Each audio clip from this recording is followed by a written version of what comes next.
रोहित जानना चाहता था कि आखिर किशन अंकल की जान किसने बचाई थी। होटल पैराडाइज पहुंचते ही रोहित ने सिक्योरिटी इंचार्ज को फ्रंट ऑफिस में बुलाया। रोहित ने सनी से कहा, आर्यन काफी देर से स्वीट में अकेला है, तुम जाकर उसे देखो, मैं सीसीटीवी फुटेज चेक करके आता हूँ। सनी को भी उस लड़की की तस्वीर देखनी थी, मगर वो जानता था कि आर्यन काफी देर से अकेला है। उसके पास जाना इस वक्त जरूरी है। सनी के जाते ही सिक्योरिटी चीफ एक लैपटॉप में सीसीटीवी की सारी फुटेज लेकर आया, मगर जैसे ही उसने लैपटॉप सिक्योरिटी सर्वर से कनेक्ट किया, रिसेप्शन में एक स्टाफ मेंबर रोहित को ढूंढता हुआ फ्रंट ऑफिस में आया। उसने रोहित से कहा, सर, आपके परिवार से कोई मिलने आया है। हमने उनसे कहा कि आप इस वक्त कमरे में नहीं हैं, मगर उन्होंने हमारी बात नहीं मानी। वो आपकी स्वीट में आपका इंतजार कर रहे हैं। स्वीट में उस वक्त आर्यन अकेला था। परेशान रोहित ने स्टाफ को डांटते हुए कहा, तुमने उन्हें ऊपर जाने क्यों दिया? कौन थे वो? डरे हुए रिसेप्शनिस्ट ने रोहित से कहा, सर, वो आपके कजिन ब्रदर धीरज मारवा थे। आखिर वो भी तो मारवा कंपनी के बोर्ड ऑफ डायरेक्टर में से एक हैं। हम उन्हें कैसे रोक सकते थे? रोहित के चेहरे पे अचानक टेंशन साफ दिखाई देने लगा। वो बिना कुछ सोचे लिफ्ट की ओर भागने लगा। उसके पीछे उसके 2 बॉडीगार्ड्स और कुछ स्टाफ के लोग भी दौड़ रहे थे। रोहित जोरों से लिफ्ट का बटन दबाने लगा। एक बॉडीगार्ड ने रोहित से कहा, हमारे 6 गार्ड्स ऊपर आर्यन की प्रोटेक्शन के लिए खड़े हैं। तभी रोहित ने बड़ी भारी आवाज में उस गार्ड से कहा, मगर तुम धीरज को नहीं जानते, वो बहुत ही खतरनाक आदमी है। ऊपर रोहित के प्रेसिडेंशियल स्वीट में आर्यन अपने हाथों की मुट्ठी बंद करके उसके सामने खड़े लोगों की ओर देख रहा था। धीरज के बॉडीगार्ड और रोहित के बॉडीगार्ड एक दूसरे को गुस्से से देखे जा रहे थे। ऐसा लग रहा था कभी भी दोनों ग्रुप के बीच में फाइट शुरू हो सकती थी। धीरज धीरे धीरे आर्यन की ओर बढ़ने लगा। धीरज ने एक हाथ में सिगार पकड़ रखी थी।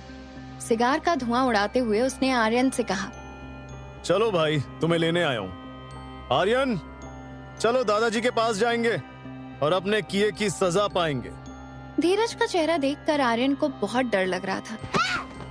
धीरज ने झटके से आर्यन को उठाया और बालकनी की रेलिंग पर से फेंकने लगा। आर्यन के चिल्लाते ही धीरज रुक गया।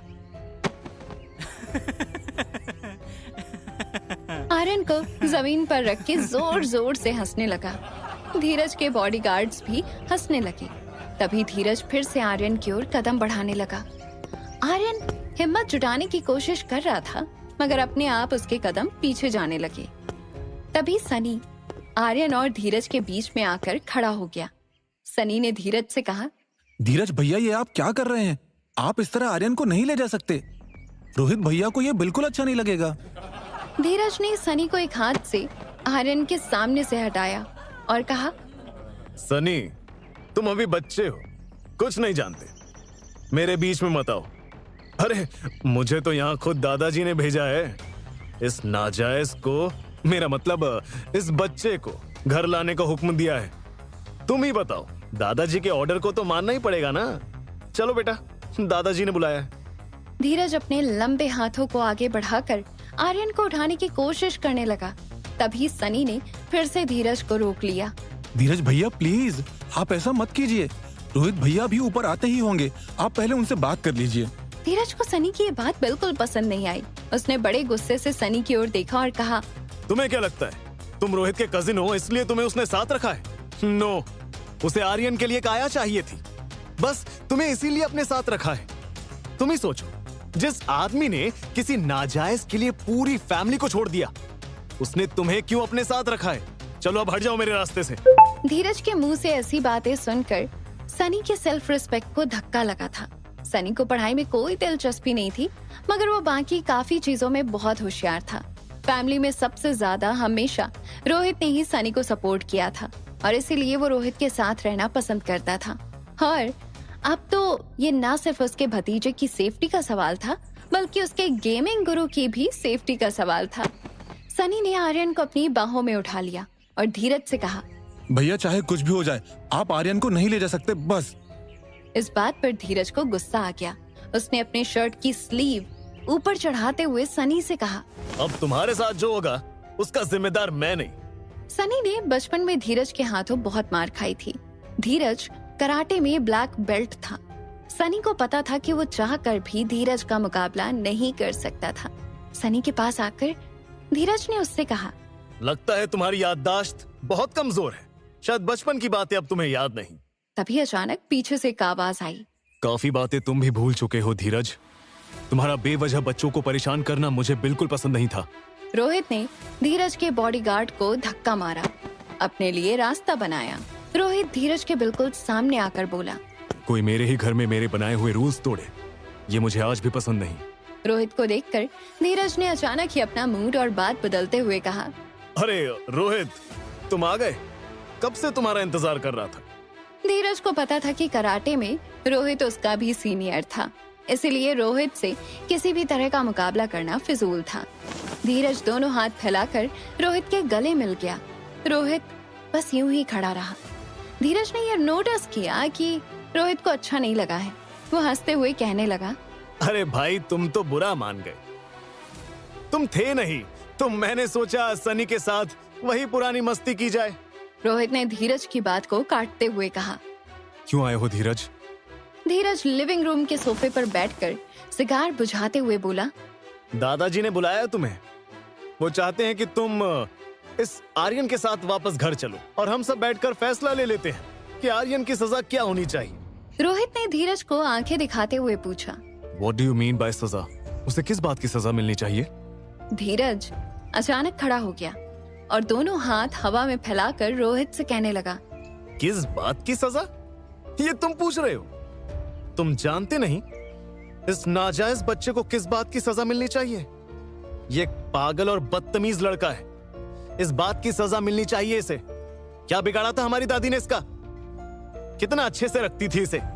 किसी बात के लिए इसकी जिद को उन्होंने नहीं माना, तो इसने उन्हें सीढ़ियों पर से धक्का दे दिया। दादी के सिर पे इतनी गहरी चोट आई कि उन्हें ब्रेन हैमरेज हो गया। हॉस्पिटल में जिंदगी और मौत के बीच आज भी लड़ रही हैं। और तुम पूछ रहे हो कि किस बात की सजा मिलनी चाहिए इस नाजायज को? आवाज नीचे रखो। मैंने तुम लोगों से 1000 बार कहा है कि दादी माँ का एक्सीडेंट आर्यन की वजह से नहीं हुआ है। उसका कोई कसूर नहीं। अब धीरज भी अपनी आवाज चढ़ाकर बोला, अगर कसूर इस पागल का नहीं है तो और किसका है? लोगों ने अपनी आंखों से देखा है इसे और दादी माँ को ऊपर बहस करते हुए, और फिर किसी बात पर इस पागल को गुस्सा आ गया और उसने दादी माँ को धक्का दे दिया। हम भी कैसे मान लें कि सब जो कह रहे हैं वो झूठ कह रहे हैं और तुम ही एक सच्चे हो जो इस साइको को इनोसेंट कह रहे हो? देखो रोहित, मारवा इंडस्ट्री को खड़ा करने में सिर्फ तुम्हारी फैमिली का हाथ नहीं है, मेरी फैमिली का भी उतना ही हाथ है, और ये तुम जानते हो। और तुम इतनी बड़ी इंडस्ट्री इस पागल के नाम करना चाहते हो। फैमिली में कोई नहीं चाहता कि मारवा इंडस्ट्रीज का होने वाला वारिस एक सन की पागल हो, खास करके वो पागल जिसकी वजह से हमारी दादी आज हॉस्पिटल में इस हालत में पड़ी है।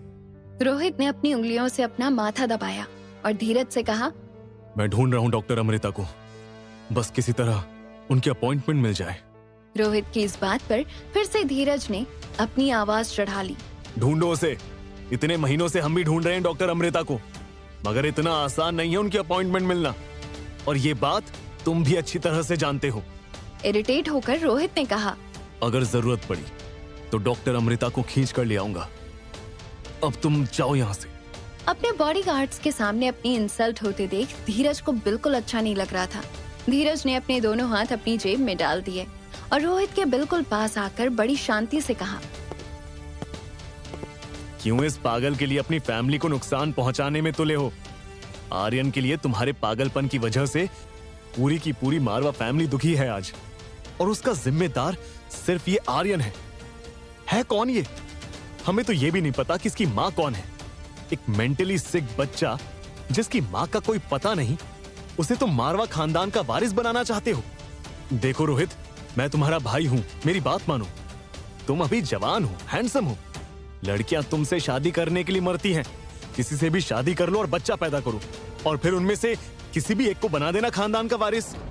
धीरज ने इस बात से सारी लिमिट्स क्रॉस कर दी थी। रोहित ने धीरज का कॉलर पकड़ के जोर से कहा, शट अप। अगर आगे एक भी लफ्ज निकाला तो मुझसे बुरा कोई नहीं। आर्यन मेरा इकलौता बेटा है।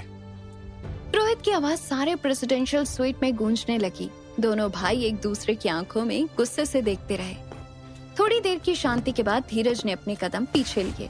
अपने शर्ट की कॉलर ठीक करते हुए धीमी आवाज में रोहित से कहा, फैमिली मेंबर्स तुम्हारे इस डिसीजन से बहुत नाराज हैं। अगले हफ्ते एक फैमिली मीटिंग रखने वाला हूँ। तुम्हारे पास तब तक का टाइम है। प्रूव कर दो कि दादी माँ के साथ जो कुछ भी हुआ उसमें आर्यन का कोई हाथ नहीं, और अगर ये तुम नहीं कर पाए तो दादाजी आर्यन को मारवा खानदान से बेदखल कर देंगे। ये कहकर धीरज स्वीट से बाहर निकल गया। उसके पीछे पीछे उसके सारे बॉडीगार्ड्स भी कमरे से बाहर निकल गए। धीरज के जाने के बाद रोहित की नजर आर्यन पर पड़ी। आर्यन काफी डर गया था। उसकी आंखों में साफ नजर आ रहा था कि धीरज की बातों से उसे अपने आप पर नफरत होने लगी थी। बिना कुछ बोले चुपचाप धीरे धीरे अपने बेडरूम में चला गया और दरवाजा बंद कर दिया। रोहित की दादी आर्यन को बहुत प्यार करती थी। आर्यन भी उनसे काफी घुल मिल गया था। आर्यन की बचपन से कोई माँ नहीं थी। माँ की ममता क्या होती है उसे अपनी परदादी से ही पता चला था। दादी को पता था कि आर्यन लोगों से बात करने में हिचकिचाता है, ना कभी किसी से कुछ मांगता, ना कोई जिद करता। मगर आर्यन के मन की इच्छा दादी उसकी आंखों में पढ़ लेती। आर्यन को बिना मांगे दादी ने बहुत कुछ दिया था। उस दिन जब दादी माँ का एक्सीडेंट हुआ था तब आर्यन उनके साथ ही था। मगर रोहित को इस बात का यकीन था कि दादी माँ के साथ जो कुछ भी हुआ था उसके पीछे आर्यन का हाथ नहीं हो सकता। मगर खानदान में कई लोग रोहित की पोजीशन से जलते थे। दादाजी ने जो पावर रोहित को दिए थे वो पावर धीरज और परिवार के दूसरे लोगों को चाहिए था। दादाजी ने रोहित को बिजनेस इसलिए नहीं सौंपा था कि रोहित उनका पोता था, बल्कि उन्हें पता था कि रोहित में वो सारी काबिलियत है जो किसी बिजनेस ग्रुप के हेड में होनी चाहिए। ये बात परिवार के कई लोगों को पसंद नहीं आई क्योंकि रोहित उम्र में उनसे काफी छोटा था। रोहित जानता था कि अगर वो बिजनेस हेड की पोजीशन छोड़ देगा तो वो लोग आर्यन को परेशान करना बंद कर देंगे। मगर वो ये भी जानता था कि बिजनेस अगर उनके हाथ में चला गया तो वो कंपनी और कंपनी के वर्कर्स के लिए अच्छा नहीं होगा। उसके पास एक हफ्ते का टाइम था ये प्रूव करने के लिए कि आर्यन बेकसूर है, और ये तभी हो सकता था जब डॉक्टर अमृता उसकी दादी का इलाज करे। वरना एक बात तो तय थी कि पैसे और पावर की लड़ाई में मासूम आर्यन की बलि चढ़ा दी जाएगी। आज की बात से रोहित काफी डिस्टर्ब हो गया था। वैसे तो रोहित शराब को हाथ नहीं लगाता था, मगर आज उसका मन इतना उदास था कि उसने ग्लास में थोड़ी सी वाइन डाल दी और पीना शुरू कर दिया। रोहित को ऐसी हालत में देखकर सनी को बिल्कुल अच्छा नहीं लग रहा था। चाहे कुछ भी हो जाए वो रोहित को हारते हुए नहीं देख सकता था। उसने रोहित को आज अकेला छोड़ देना ही बेहतर समझा और अपने कमरे में चला गया। कमरे में जाकर सनी ने अपना मूड फ्रेश करने के लिए सोचा क्यों ना थोड़ी देर गेम खेली जाए। उसे पता था कि आज उसका भतीजा AUR गेमिंग में उसका गुरु ऑनलाइन नहीं होगा। जो कुछ भी हुआ था उसके बाद आर्यन बहुत हर्ट हो चुका था। मगर जैसे ही सनी ने गेम में लॉग इन किया उसने देखा कि स्वीट एंजल ऑनलाइन है। उसे ये देखकर खुशी हुई और उसने स्वीट एंजल के इनबॉक्स में मैसेज कर दिया, मैंने सोचा नहीं था कि आज तुम गेम में लॉग इन करोगे। रिया ये मैसेज देखकर समझ गई कि आर्यन के साथ कुछ गलत हुआ था। तभी सनी ने आगे टाइप किया, आज तुम्हारे साथ जो कुछ भी हुआ उससे भैया बहुत दुखी हैं, मगर तुम बिल्कुल भी चिंता मत करना। भैया बहुत जल्दी ही डॉक्टर अमृता को ढूंढ लेंगे और ये साबित कर लेंगे कि तुम इनोसेंट हो। रिया ये सब सुनकर शॉक हो गई। रिया ने सनी से लगभग वो सारी